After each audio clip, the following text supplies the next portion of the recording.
Next theorem చూడండి, important theorem ఇది. అంటే థీరం ఈక్వాలిటీస్ ప్రూవ్ చేయాలి. ఇవి ఈక్వల్ స్టేట్మెంట్స్ అని చెప్పాలి. అంటే ఫస్ట్ వాడు ఇచ్చింది అంటే జీబీఏ కనెక్టెడ్ ఓపెన్ సెట్ అన్నాడు. కనెక్టెడ్ ఓపెన్ సెట్ అంటే మీనింగ్ ఏంటి? కనెక్ట్ అవుతూ ఉంటుంది, డిస్కనెక్ట్ అవ్వదు, అంటే డిస్జాయింట్ అవ్వదు. అంటే it cannot be written as A union of two disjoint sets. అదే టూ సెట్స్ అంటే యూనియన్ కింద రాయలేము దీన్ని. కనెక్టెడ్ సెట్ని cannot be written as union of two disjoint sets కింద రాయలేము. అలా జీ అనేది cannot be written as union of two disjoint open sets కింద రాయలేము. Next F from G to C అనేది ఏమో అనలిటికల్ ఫంక్షన్ అవుతుందని ఇచ్చాడు. Then the following are equivalent. First ఏంటంటే F is identical equal to 0. Second, there is a point A in G such that nth relative of F at A is 0 for n greater than equal to 0. Next, third, Z belongs to set of Z belongs to G such that F of Z equal to 0 కనుక అయితే ఆ సెట్కి ఒక limit point ఉంటుంది. మూడు statement equal అని చెప్పాలి. దీన్ని ఎలా ప్రూవ్ చేశాడంటే ఇక్కడ థీరంలోనూ ఫస్ట్ ఏఎం ప్లస్ బి చెప్పాడు, నెక్స్ట్ ఏఎం ప్లస్ సి చెప్తాడు, నెక్స్ట్ రివర్స్లో CM plus B BM plus A చెప్పాలి. అంతేనా? అది ప్రూవ్ చేస్తాం. ఫస్ట్ ఏఎం ప్లస్ బి చెప్పండి. ఏఎం ప్లస్ బి అంటే ఏం కన్సిడర్ చేసుకోవాలి? మీరు ఏ కన్సిడర్ చేసుకోవాలి అంటే ఎఫ్ ఈజ్ ఐడెంటికల్ టు 0. అంటే ఎఫ్ అనేది 0 ఫంక్షన్. అంటే ఎఫ్ ఆఫ్ ఎక్స్ కూడా 0. ఎఫ్ ఆఫ్ ఎక్స్ 0 అయితే ఎఫ్ డాష్ ఎక్స్ అనేది 0 అవుతుంది, ఎఫ్ డబుల్ అన్నీ 0 అయిపోతాయి. దేర్ ఫోర్ దేర్ ఎగ్జిస్ట్ అప్పుడు అక్కడ ఏం రాసుకోవాలంటే ఏఎం ప్లస్ బి రాసినప్పుడు therefore there exists a point x అని రాసాడు, x ప్లస్ ఏ అని పెట్టుకోండి. అక్కడ ప్రతి పాయింట్ దగ్గర 0 అవుతుంది కదా. But there exists a point a belongs to g such that nth derivative of f at a is 0 for all greater than equal to 0. Next AM plus C చెప్పాలి. ఇప్పుడు అంటే ఏ తీసుకోవాలి మళ్ళీ. ఎఫ్ ఈజ్ ఐడెంటికల్ టు 0 అంటే F of X 0 అయిపోతుంది for all X belongs to G. అర్థమైందా? అంటే meaning ఏంటి? Limit X tending to A F of X అన్నా, limit X tending to B F of X అన్న ఏమవుతుంది మనకి 0 అయిపోతుంది. అంటే ఏ దగ్గర లిమిట్ ఎగ్జిస్ట్ అవుతుంది అది 0, బి దగ్గర లిమిట్ ఎగ్జిస్ట్ అవుతుంది అది 0. అంటే ప్రతి పాయింట్ లిమిట్ ఎగ్జిస్ట్ అవుతుంది. Therefore the set Z belongs to G such that F of Z equal to 0 has a limit point. అది ప్రూవ్ అయింది. అర్థమైందమ్మా? నెక్స్ట్ ఏం చెప్పాలి? సిఎం ప్లస్ బి చెప్పాలి. ఇలా అంటే లిమిట్ పాయింట్ అవుతున్నప్పుడు nth rate of f of f at a is 0 అని చెప్పాలి. ఈ సెట్కి లిమిట్ పాయింట్ కనుక ఉంటుంటే పాయింట్ దగ్గర nth rate కనుక ఏకి nth rate దగ్గర 0 అవుతుంది చెప్పాలి. ఫంక్షన్కి nth rate పాయింట్ దగ్గర 0 అవుతుంది చెప్పాలి. దీనికి కాంట్రారీ తీసుకుందాం. అంటే సెట్ లిమిట్ పాయింట్ ఉంటుంది. Some there exist n belongs to z such that fn of a not equal to 0. అర్థమైందా? nth rate of f at a 0 అని ప్రూవ్ చేయాలి. మనం 0 కాదని తీసుకున్నాం. ఎస్యూమ్ దట్ అని రాసాం కదా. ఎస్యూమ్ దట్ బి అని రాసాం. బి అంటే nth rate 0 కావట్లేదు. Then for all A belongs to G there exist n belongs to z such that nth rate of f at a not equal to 0. అర్థమైందా? అంటే first అంటే ఎలా తీసుకు nth rate 0 అవ్వట్లేదు. అంటే ఫస్ట్ rate 0 అవ్వచ్చు, second 0 అవ్వచ్చు, థర్డ్ 0 అవ్వచ్చు, n-1 కూడా 0 అవ్వచ్చు, n 0 అవ్వదు, n+1 కూడా 0 అవ్వదు, n+2 కూడా 0 అవ్వదు. అలా తీసుకుంటాం. అంటే ఏం రాస్తున్నారు? Employees that means n is the least positive such that nth rate of f at a is 0 not equal to 0. Not equal to 0 వాటిలో n స్మాలెస్ట్. అంటే n కన్నా తక్కువ టైం డిఫరెన్షియేషన్ చేస్తే 0 వచ్చేస్తాయి, ఎక్కువ టైం చేస్తే మాత్రం 0 రాదు. అందులో స్మాలెస్ట్ n తీసుకున్నాం. అర్థమైందా? అంటే nth rate ఉంది. మన పవర్ సిరీస్లో ఏఎన్ అంటే ఏంటి? పవర్ సిరీస్లో ఏఎన్ అంటే ఏం రాస్తాం మనం? nth rate of f at a by n factorial రాస్తాం.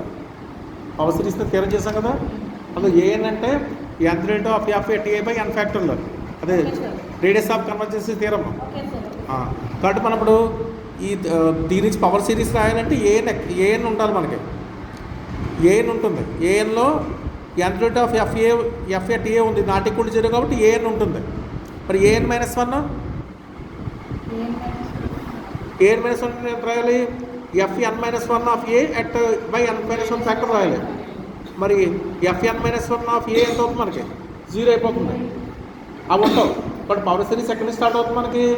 ఏఎన్ నుంచి. ఏఎన్+1 ఏఎన్+2 నుంచి పవర్ సిరీస్ ఉంటుంది. బట్ ఎఫ్ ఆఫ్ జెడ్ ఎలా డిఫైన్ చేస్తున్నామంటే k = n to infinity AK z-a whole power k అని రాసాం. అర్థమైందా? పవర్ సిరీస్ ఎక్కడి నుంచి డిఫైన్ అవుతుంది మనకి? n నుంచి. ఎందుకంటే n కన్నా తక్కువ ఉన్నప్పుడు ఏమవుతుంది అంటున్నాం? సపోజ్ A1 రాసాం అనుకోండి. A1 అంటే ఏం రాయాలి మీరు? f'(a/1) రాయాలి. కానీ f'(a) ఎంత మనకి? 0. n-1 కూడా 0 అయిపోతుంది. కానీ పవర్ సిరీస్ మొత్తం F of Z power series ఎక్కడి నుంచి స్టార్ట్ అవుతుంది మనకి? n నుంచి స్టార్ట్ అవుతుంది. అర్థమైందా? n-1 ఉన్న రాసినా అది దాని కోషన్స్ 0 అయిపోతున్నాయి. అర్థమైందా? నెక్స్ట్ ఇప్పుడు దీన్ని ఎక్స్టెండ్ చేయండి. ఆ రాసాం చూడండి ఇక్కడ. వేరే ఏకే అంటే nth rate of f(k/k) రాసాం. ఇప్పుడు దీనికి జీజెడ్ తీసుకోండి. జీజెడ్ అంటే ఏం చేస్తామంటే దీన్ని ఎక్స్టెండ్ చేస్తాం. పవర్ సిరీని ఎక్స్టెండ్ చేస్తాం అంటే 0 నుంచి డిఫైన్ కదా. ఇక్కడ ఎఫ్ ఆఫ్ జెడ్కి 0 నుంచి డిఫైన్ చేయలేదు నేను, ఏఎన్ నుంచి డిఫైన్ చేస్తాం. దీన్ని ఎక్స్టెండ్ చేయడం కోసం ఒక ఫంక్షన్ డిఫైన్ చేయండి, జీ ఆఫ్ జెడ్. దాని అంటే ఎలా రాసాం చూడండి. k = n to infinity AK z-a whole power k-a అని రాశాను. k-a అని ఎప్పుడైతే రాశానో ఫస్ట్ కేకి ఇనీషియల్ వాల్యూ తెస్తాం మనం, n ఇస్తాం. అంటే ఇక్కడ n-n 0. అంటే ఈ పవర్ సిరీస్లో 0 ఉంటుంది, 1 ఉంటుంది, 2 ఉంటుంది, 3 ఉంటుంది, అన్నీ వస్తాయి. అర్థమైందా? ఇది కూడా ఎలక్ట్రికల్ అవుతుంది. ఎందుకని ఇది ఏమి డిఫైన్ అయింది? ఎఫ్ నుంచి డిఫైన్ అయింది కాబట్టి ఇది కూడా ఎలక్ట్రికల్. ఇప్పుడు z-a హోల్ పవర్ k-a అన్నాయి. z-a whole power k/z-a whole power n అని రాయొచ్చు కదా. ఆ z-a హోల్ పవర్ n పక్కకి తీసుకెళ్ళిపోండి. తీసుకెళ్ళిపోతే ఎంత వచ్చింది మనకి? z-a whole power n to g of z = summation of k = 1 to infinity AK into z-a whole power k వచ్చింది. ఇది ఎఫ్ ఆఫ్ జెడ్ డెఫినేషన్. అదవుతుందా? ఇది ఎఫ్ ఆఫ్ జెడ్ అయింది. ఇది దీంట్లో జీ ఆఫ్ ఏ ఎంత అవుతుంది చూడండి. ఇక్కడ G of A value A అని రాసాం. G of A value A కరెక్టేనా? జీ ఆఫ్ ఏ అంటే ఎంత అవుతుంది చూడండి.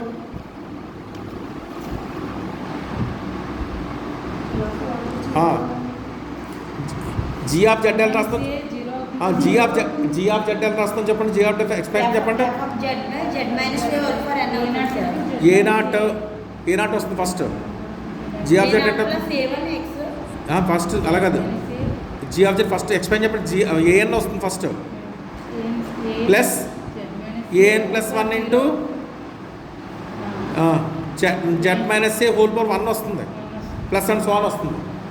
ఇది జీ ఆఫ్ జెడ్ ఎక్స్పాన్షన్. ఇందులో జీ ప్లేస్లో ఏ పెట్టామనుకోండి, ఏఎన్ ఉంటే మిగతా వాటి 0 అయిపోతున్నాయి. ఎందుకంటే మిగతా వాటిలో z-a ఉంటుంది కదా, 0 అయిపోతున్నాయి.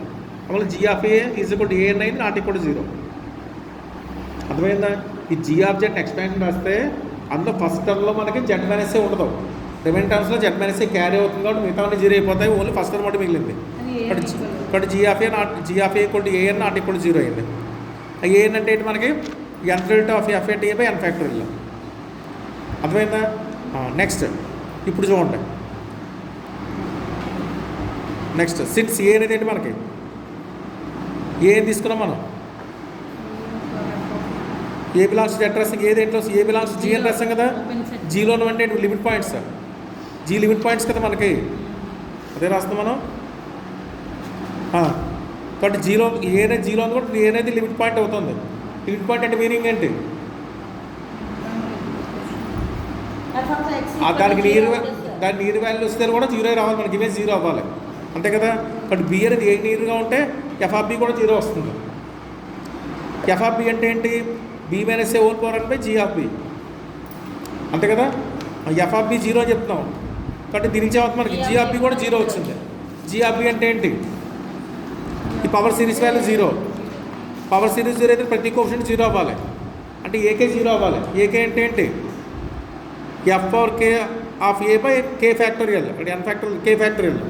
ఇక్కడ k వాల్యూస్ ఎక్కడి నుంచి ఇస్తున్నాం మనం? n నుంచి ఇస్తున్నాం. అంటే దీని మీనింగ్ ఏంటి? f(n)(a) కూడా 0 అవుతుంది.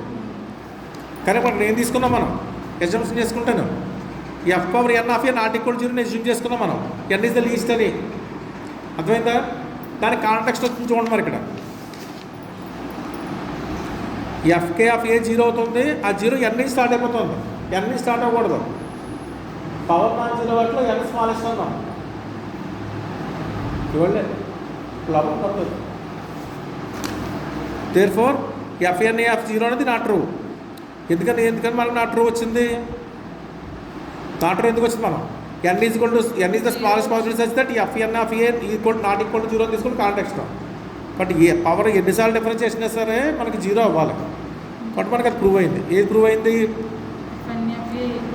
అంటే C ఇంప్లైస్ బి ప్రూవ్ అయింది. అర్థమైందా? సో దాంట్లో డౌట్ ఉంటే అడగండి, ఆఫ్ చేస్తాను. రాసుకోవటానికి వీడియో మళ్ళీ కంటిన్యూ చేస్తారు వాళ్ళు.